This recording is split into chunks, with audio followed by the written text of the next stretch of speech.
But I look back from that game last night, and my two biggest takeaways is Tyreek Hill displayed why he's the MVP of the league. And then also, the Miami Dolphins continue to show you why, even though they have a record that indicates they're a contender, they're really a pretender. Because Miami this year, after 14 weeks, they only have one win up against a team that is currently above 500. And that was their big-time 70-point performance beatdown up against the Denver Broncos, I believe back in September. But you see them in some of these bigger games, and last night wasn't a big game. They were expected to win, and they're up 14 points with 3 minutes to go, and they become the first team this century to lose a game in regulation despite being up 14 points with less than 3 minutes to play. Like, that's how historically bad since 2001 that performance was for Miami last night and that choke job. But Miami this year against the Eagles couldn't put together a great effort. Against Kansas City, driving late, Tua has a chance to tie up the game. We all know the back-to-back plays where it was a severe underthrow, and then the next play, he fumbled the snap. They got their doors blown off by the Buffalo Bills back earlier in the season when Miami was starting to pick up some momentum. So they don't have a signature win this season.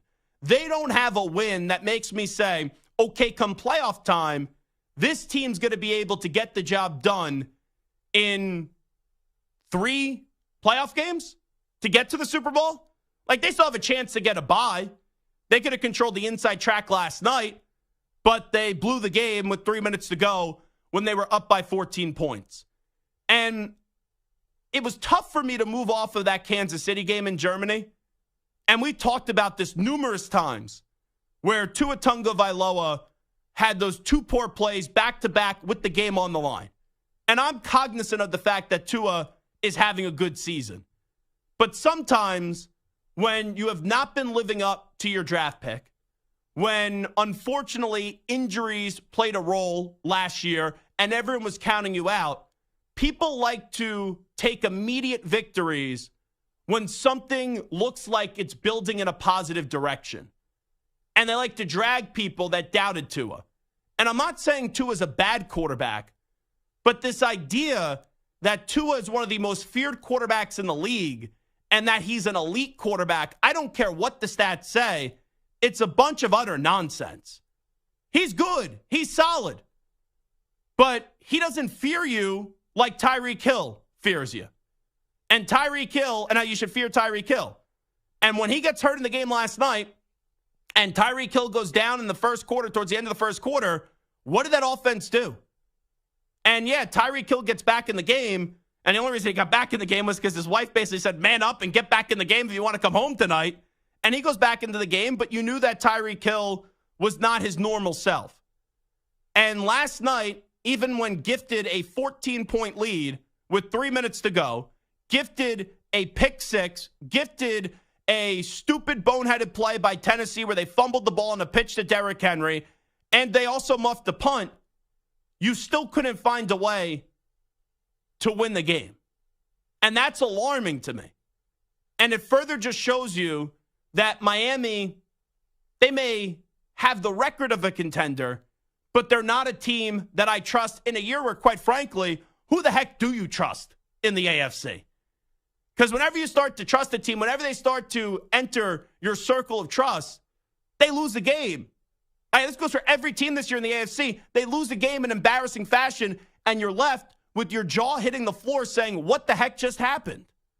But last night for Miami, in a isolated, or sort of an isolated window, because I know we had the 2 Monday Night Football games, but in a primetime spot with a lot of people watching, you know, I don't want to say that they could only lose, but they win that game. It's not like we walk away singing the praises of the Miami Dolphins. But it's how they lost that game. And it's not just blowing the lead with 3 minutes to go when you're up by 14, but it's showing you that the quarterback probably doesn't have a ceiling of greatness in the NFL. And his ceiling is probably just being a good quarterback that could win double-digit games, but he's not someone that I'm going to feel great about to carry a team and lead a team if Tyreek Hill is hurt. And also, his awareness last night was awful. And I get it, the offensive line did not play well last night, but how many times was Tyreek Hill or was Tua Tagovailoa in that pocket and he almost walked into a sack or he tripped over his own offensive lineman or just stumbled on the turf? You know, the turf monsters were a real thing last night. And you look at the offensive production, because you may say, oh, Zach, you're being too harsh. And if you didn't really watch the game, they scored nearly 30 points. There were 3 touchdowns for Miami last night. And the 3 touchdowns, one was a defensive score. The other 2 were from Raheem Mostert. And they were both set up in great field position because of dumb plays and mistakes made by Tennessee. So I look at that Miami team last night, and for most of the year, I've been saying these things. I've been saying they're a pretender. They're a team that will win double-digit games. Heck, I picked them before the start of the season to win the AFC East. So you can't call me a hater. You can't say I don't believe in this team. But expectations change. And before the start of the season, a lot of people are like, wow, I can't believe Gelb is taking the Miami Dolphins to win the AFC East. But when you have Buffalo struggling, when Aaron Rodgers goes down 4 plays into the season, when the Patriots suck this year, just winning the AFC East is not good enough.